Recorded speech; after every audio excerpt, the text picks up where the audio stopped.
What's going on, everybody? It's the Bulls Show, aka Aidan, and welcome back to another video. Ladies and gentlemen, our first playoff game in 5 years of NBA basketball has just ended today against the Milwaukee Bucks. It was a very close and very competitive game where the Chicago Bulls had to come back from a 16-point deficit early on, but in the end, we just did not have enough to beat this Milwaukee Bucks team in game one. Many surprising games, many games in which the underdogs would win is game one, and we fought well, we came close, but we could not seal the deal. And that's the question now heading into the next couple of games. Will this be our best chance to beat the Milwaukee Bucks? We'll have to find out in the upcoming games, game 2 and game 3 to be specific.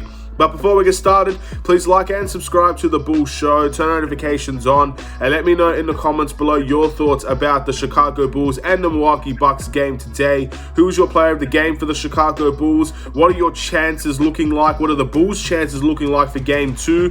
What adjustments can we make, and who needs to step up? Because there are so many things that we can get into in this game. But firstly, with the score, we lost 93-86. Again, a very, very close game. A game where both teams were awful, in my opinion, especially offensively. A game where it felt like a playoff game. It was very hard-nosed, very well fought. I think both teams put a bunch of effort into this. And at the end of the day, we didn't have enough. And there are a couple of reasons that I want to say that, but I have to give credit to the Chicago Bulls in this game for coming back from a 16-point deficit. Game 1 of the playoffs, the momentum's against you. It's not at your home. You've been struggling for the last month and a half of basketball, and you come in and you fight back from 16 points down.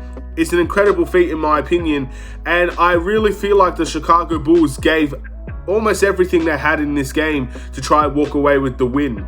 And there are a couple of things that did take us away from this game, and we'll have to talk about that. But I do want to give credit, and this could potentially be an indication of how the series will go throughout the rest of this series between the Bucks and the Bulls. At the end of the day, I don't expect either of these teams to play this badly next game. I think Milwaukee from the three-point line were horrible, and I think the Bulls were just as bad. I think everything was down in the paint. I think everything was trying to get the best, most aggressive shots available. You see guys like Brook Lopez get a couple of and ones. Obviously, Giannis and whoever he was guarding got to the basket a little bit. All of the shooting efficiencies for most of these guys were very, very low. It's a playoff game. It felt like a playoff game, and it was a playoff game. But we did lose the game, and I guess the positives and the negatives will go to now. Looking at the positives of this game for the Chicago Bulls, we did not get blown out. I think that's a very big positive. I don't care what anybody says. I think a positive that we're not getting blown out by the Milwaukee Bucks in the playoff series is a very big positive, because again, we are the heavy underdogs, and many people have us, I guess, in a position where we could get swept.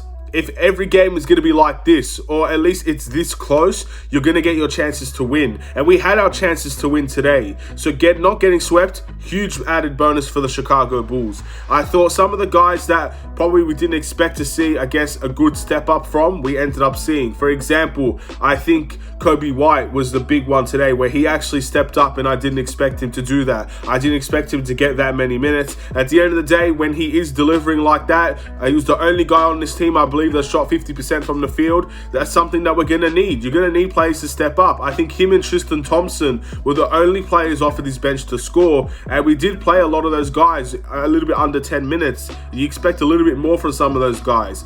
So I'm really happy with Coby White's first game in the NBA playoffs, and if that's an indication of what we're going to see for the rest of this series, I think that's going to be a good sign for Coby White. But again, he's been a streaky shooter. He has been inconsistent. That doesn't mean next game he's going to drop 0 points. We'll have to wait and see what he can do in the next game, but I thought that was a good start to his playoff career. Obviously, I think there were a couple of times where I felt like we made the right adjustments. Again, Vucevic in the post is the main one. There were a couple of times where I thought we really made an effort to put Vucevic down low, whether it's against Jrue Holiday, Brook Lopez, Bobby Portis. There was one on Giannis where he got an and one as well.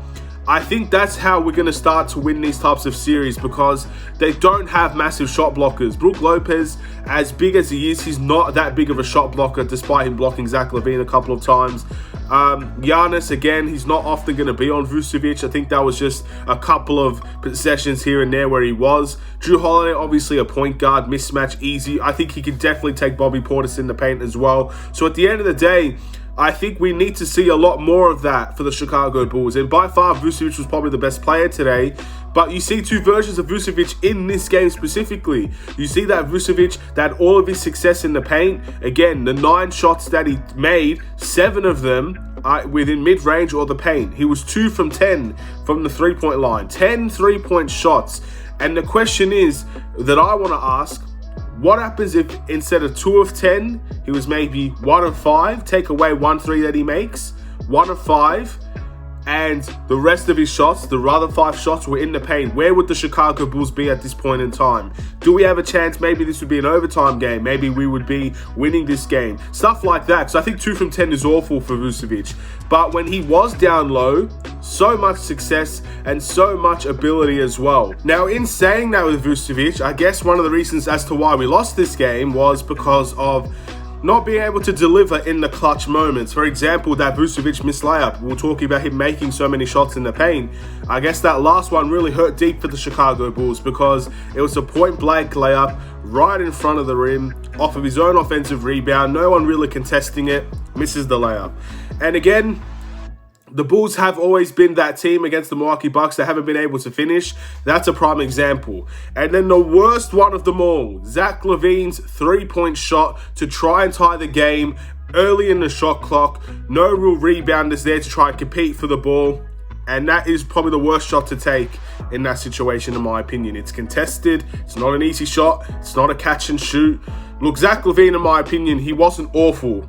But that is a lesson to be learned, if there's any lesson to be learned. That is not the right shot. That's a Denzel Valentine against the Miami Heat shot right there. If you know, you know. But that is not the shot to take if you're Zach LaVine. So he has to learn from that. That's a playoff experience that he will need to learn from. Same with other guys, same with Vucevic as well. You got to execute against a team like the Milwaukee Bucks. No matter how ugly the game is, no matter how bad they're playing, they got an MVP caliber player in Giannis. They've got guys that know what it's going to take to win these types of ugly games, and they performed in the fourth quarter where the Bulls simply did not. And that is something that we're going to have to rectify in our own game, and we'll hope Milwaukee can bring that relatively poor game that they brought today, because I think if we see a similar performance like that from the Milwaukee Bucks, I think we're well in this series. If the problem is, if they start to get hot from the 3-point line, if they continue to get fouls, if the Bulls continue to switch and have smaller guys on Giannis and Middleton, and they take advantage of those more efficiently. Like Chris Middleton was awful today, in my opinion. Jrue Holiday was not far off of him. Those two struggled, and the Bulls still lost that game. So that's what I'm worried about in the next one. If you see Jrue Holiday come up big, if you see Chris Middleton come up big in these next games, can we still stay in those games? And that's what I'm hoping will happen. I'm hoping the Bucks bring that same type of game in the next one, and I hope the Bulls can learn and adapt from their own game, because our big three didn't really play well outside of Vucevic as well. I thought Zach LaVine was okay, but he was far from the Zach LaVine that we want him to be. And Demar Derozan was awful today, in my opinion, as well. And the thing about Demar Derozan is, I think he needs to understand when his time to shoot the ball is over. He was so cold, stone cold in today's game. Many people want to call him Demar Derozan. I'm not going to call him that off of one game. But he was not good from the field today. And he kept on chucking up those shots. And this team is revolved around Demar Derozan, it looks like. And sometimes other guys need to step up, and Demar needs to be a willing passer in those situations. He had 6 assists. In my opinion, in this type of game, he should have 10 assists, because he should not be shooting the ball like that, in my opinion, when things are not going for him. And it's got guys like Vucevic where the shots are kind of falling for Vucevic. But at the end of the day, I guess there's not really that much else to say in terms of Demar Derozan. I think we did a terrible job using Patrick Williams as well. I thought for a guy that came off one of his best games of his season against the Minnesota Timberwolves, being that aggressive monster, getting foul calls, getting to the line, shooting mid-ranges, shooting open threes, I'm fairly certain he only took 3 shots in today's game. From the 21 that he took against Minnesota to only 3 shots in this game. You got Kobe White off of the bench shooting more than that. You got Caruso shooting more than that. And I didn't think Caruso was terrific in the first half. I thought defensively he was truly sensational in the second half. And he's the big reason, in my opinion, as to how he became so close. Because of those small types of plays, those offensive fouls that he gave, the charges that he gave as well. He gave his heart and soul on that defensive end. And we almost walked away with the win because of Caruso. I thought he was fantastic. But Patrick Williams has to be more involved on the offensive end if we're going to see that success, and if we're going to see Giannis in foul trouble. Again, there are a couple of times where Caruso got some offensive fouls out of him, but that's not going to happen every game. So you need to have Patrick Williams attack Giannis. There was one play, in my opinion, that I saw from Patrick Williams that I liked. It was a transition play, and Giannis fouled him, and he went to the free throw line. He made one of those free throws, but you forced Giannis to play interior defense, and he resulted in fouling because Patrick Williams is physical, and Patrick Williams has athleticism, and it's not an easy coverage for Giannis. So you make him get into foul trouble from that area as well. That's good from the Chicago Bulls. That's good for Patrick Williams, but 3 shots is not good for Patrick Williams. That's our rookie. That's the guy that we're hoping can really be that next level guy to help maybe take us over in some of these games. And 3 shots is not enough. He has to be more aggressive. The coaching staff needs to push him into being aggressive. And I think we might see better in the next couple of games if he is more aggressive. We'll just have to wait and see. But overall, I think in terms of this game, we know what we're dealing with now. I think that's all about game one. Game one, just as much as it is about winning the game and trying to surprise the opponent, it's also about analyzing who you're facing. And I think the team that we face today is a team that we can compete with. We'll see if they end up making adjustments or if they live up and play better in the next game. But this game right here shows we can compete with the Milwaukee Bucks. Not necessarily win the game, but compete with the Milwaukee Bucks. And I want this to be as competitive as possible. If we see every single game like this, whether we get swept or we go to 6 or we win the series, every single game, I'd love to be this close, and I'd love to show that we're not going to be backing down and we're going to keep on fighting back. What I'd like to see from the next game, I do not want to see a 16-point deficit in the next game, because you can't keep fighting back from that far down and expect to win games. We didn't do it in this game. I don't expect to do it in the next game. These terrible starts to the season or to games that we've had for so often now, we can't be seeing that in the NBA playoffs. We can't see a 9-0 run for Milwaukee at the very beginning of the game. That's not going to be good for the end of the game. Great starts, great finishes. That's what we need. We need to have great starts to game, or at least they need to show that we can match up at the start of the game. I feel like that's been a big problem for the Bulls all season. We don't have great start to games, and that makes us have to fight from underneath the whole game. And in the end, today we did that. We took the lead in the third quarter. But it's very hard to do that constantly and walk away with wins. So I'd like to see the Bulls have a better start to the game next time. I don't like seeing Vucevic take that many threes. I think he needs to continue to work down low and make him, if he makes the shots from 3, then that's when he needs to keep shooting them. But 2 from 10, I think you need to go a little bit more down low. And he had a great game today, in my opinion, considering that everybody else was really struggling. I thought Vucevic was the bright light in today's game.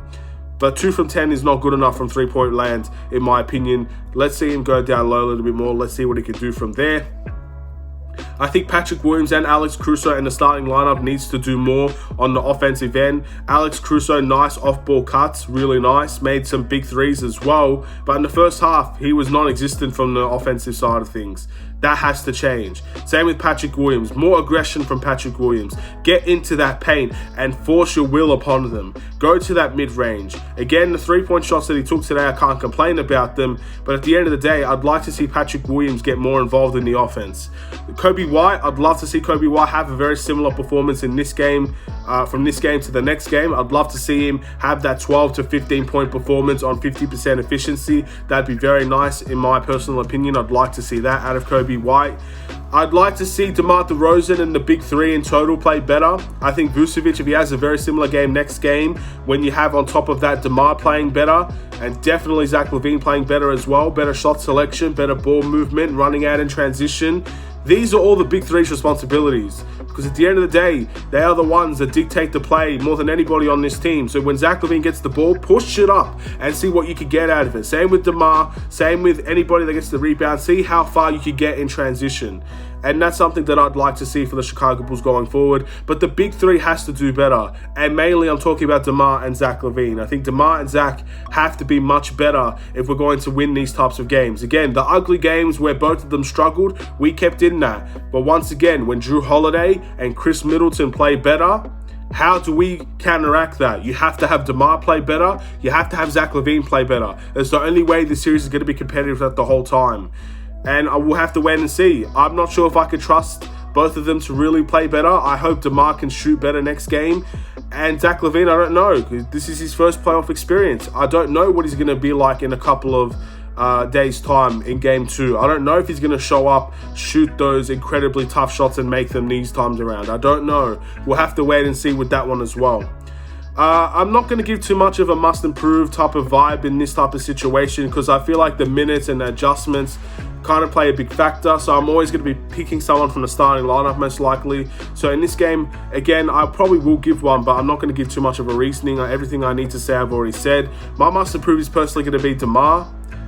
Just because of the amount of shots that he took where he could have maybe used the ball more effectively. My player of the game is Vucevic for all the good work he did down low. Let's not shoot those threes next time. Let's work in the paint. Let's work down low. Let's get the ball in the paint. And I want to give a huge shout out to Alex Caruso's defensive display in the second half of that game. We are 0-1 in this playoff series. Again, I think we're still the heavy underdogs. Just the fact that we competed shows that we might have decent chances to get wins, even if it's on the road or at home, whatever it is. We have decent chances. I don't want to see a situation where the Bulls, I guess, don't perform in Game 2. Because I've seen this a couple of times in the playoffs where we compete in Game 1, we may surprise them with some of the things that we do. In Game 2, I've seen teams get blown out massively in Game 2 once they figure out those adjustments and they make their own adjustments as well. I want to see the Bulls compete in Game 2. That's the mission now. Be better than your last game. We have to be better than Game 1. We have to be better than the Milwaukee Bucks of Game 1.